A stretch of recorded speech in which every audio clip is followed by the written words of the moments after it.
everyone, it's Magical Girl Fab, and I am here to do a quick guide for Puzzle Monster Quest, the newest puzzle game out from Kick9. So, Puzzle Monster Quest is a combination dungeon crawler puzzle game, and it's all about collecting items and monsters and fighting things in dungeons to collect loot.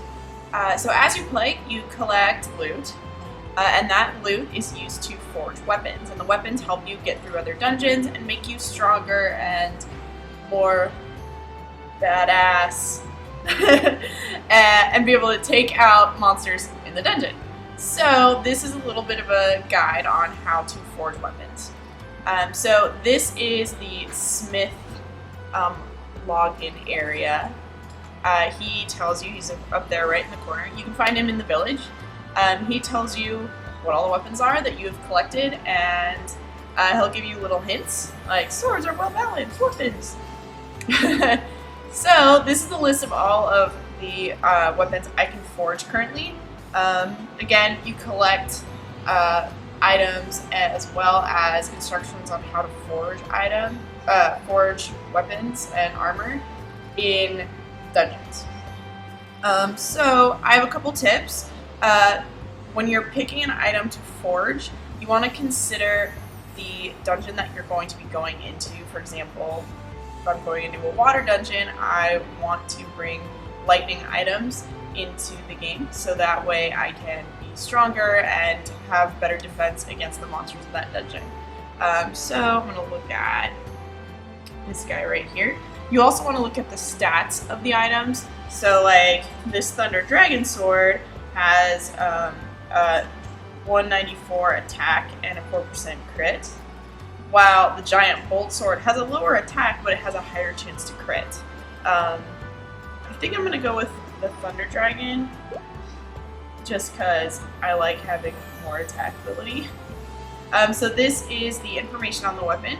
It shows you the attack damage that it does, the percentage to crit. It also shows you what the special skills are. So the sword has Lightning Blade as its special skill. It deals low lightning damage to enemies and knocks them back. Then its chain skill is Lightning Blade, dealing lightning damage to enemies within the skill area, knocking them back. Chain more tiles to expand the skill area. So when you're picking items to forge, you also want to look at these skills. Try and pick items that will help you in dungeons, but also benefit your playstyle. Some people like to really get in there and chain together as close to the monsters as possible to get as much damage. Some people don't really. So keep that in mind when you're picking your weapons and armor. And then at the very bottom, there's the required material to make this weapon. So I own all of it, so I'm gonna forge it now. You can collect items while you play in the dungeons. They're usually in the chests that monsters drop. Yay, get!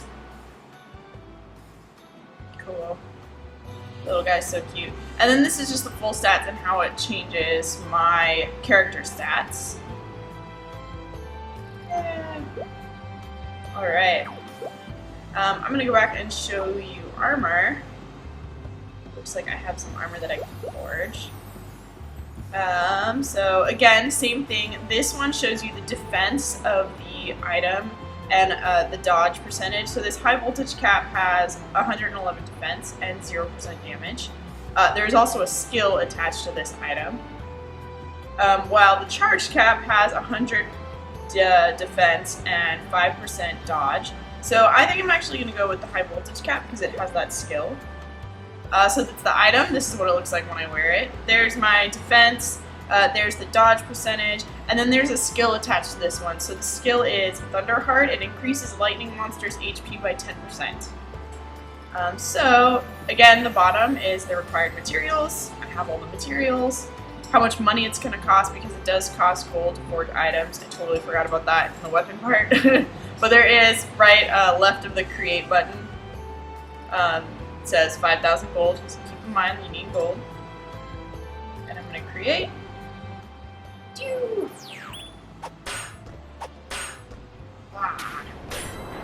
And there we go. That's my new helmet. and all of the stats for it. Also, equipment like armor has a matching pair. So it says at the bottom here, the set of armor. You do get added bonuses if you have the matching set. It'll show up. I think my current character has the matching set. Let me pull them up.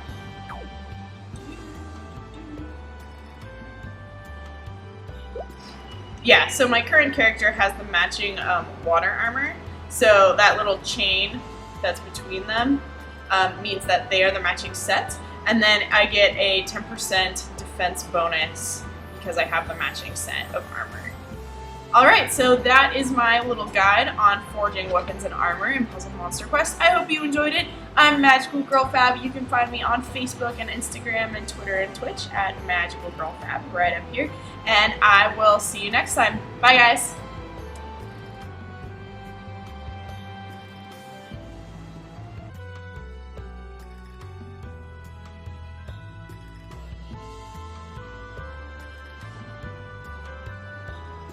Hey everyone, it's Magical Girl Fab. Let me redo that. My thing almost fell.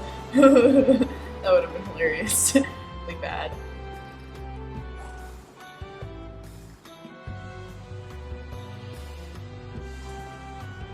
Hey everyone, it's Magical Girl Fab, and I am here with another Puzzle Monster Quest guide. This one is a little explanation on how weapons work in the game. So there are bunch of different weapons that you can forge and create as you play Puzzle Monster Quest, and they all do different things and they can help you in different ways, so I'm going to explain it for you. So when you first start the game, you have a sword. Swords are very high damage causing weapons. Here, I'll open this one to show you. They cause a lot of damage. So yeah, if you're just starting out, I highly recommend a sword. Get the most done that way. Swords are melee weapons, so in order to do a basic attack with a sword, you have to chain tiles right next to the monsters, either top, bottom, left, or right, and then that will do a basic attack. Also, its skills do require more close combat to be the most beneficial, so keep that in mind when you're using a sword. Special skills for swords typically are in the shapes of a cross, so up, down, left, right. And like this one shows, the higher the chain that you make in your chain skill, the more reach that chain skill attack has. So keep that in mind when you're getting swords if you decide to go with a sword in a dungeon. Check out the little weapon information, that page, when you're thinking about picking a new weapon or trying something else, or just statting out the equipment of your character. Alright, so the next ones are axes. Axes are also melee weapons. They don't cause quite as much damage, but they do have a higher chance of crit, typically. And when they do crit, they cause high amounts of damage. So again, in order to use an axe, you do have to chain top, bottom, left, or right to get a basic attack into a monster. And then their special attacks, here I'll open this guy to show you, are typically in a square shape or a diamond shape around your character. So like this one shows, the normal skill is just that square, like blue shape around your character. And then your chain skill, depending on how many you chain, it'll either be a square or a diamond shape. Again, you do have to be pretty close range to get a good attack off on an axe. The smith guy also recommends, I don't know if this one, to use axes against bosses and fast-moving enemies. So there's a little tip there from the smith. Daggers are pretty sweet. They are low damage causing weapons. However, daggers allow you to attack at a diagonal. So typically all of the weapons in the game require you to chain either top, bottom, left, or right of the monster in order to do attacks. Daggers allow you to chain not only top, bottom, left, right, but also in the diagonal parts, diagonal tiles of the monster. So even though it's low damage, you can get more hits into an attack just because you have more options on how to hit the guy. Let me open this one to show you. So skills are typically done again in squares or diamonds, just like the axe, except daggers don't have as much range. You can see that in the skill chain option here. It's like missing, I think, two squares. Yeah. So you don't quite get as much range in a dagger than you do an axe. But again, you're doing like faster attacks essentially. So it is pretty great. The smith recommends that daggers are used with enemies of the same element, especially a huge team of enemies of the same element. Again, that way you can get more attacks in at once. On to bows. So bows are ranged weapons. They are a little more difficult to use, so I don't recommend a newer player using a bow. They are ranged, so their special skills will hit enemies in a close area. You are still able to hit enemies that you chain top, bottom, left, right, but it is really low. You do the most damage by getting high enough chain skill so you can attack 2 to 3 enemies on the board. You can see that right here in the chain skill area. The 5 chain, you'll hit 2 enemies close to you, 3 chain you'll hit, or 7 chain, you'll hit 3 enemies close to you. Otherwise, the bow special skill attacks everyone on the board. So that is super useful when you are using a bow. Yeah, so keep that in mind when you're using it. And then what does the smith say? Because bow skills can strike multiple enemies at once, they are a very versatile weapon. Thank you, Mr. Smith. Okay, so staffs I recommend for newer players. Staffs are really easy to use. They are ranged weapons, so you don't have to chain next to a monster. However, unlike the bow, you will actually not cause any damage if you chain next to a monster when you have a staff equipped.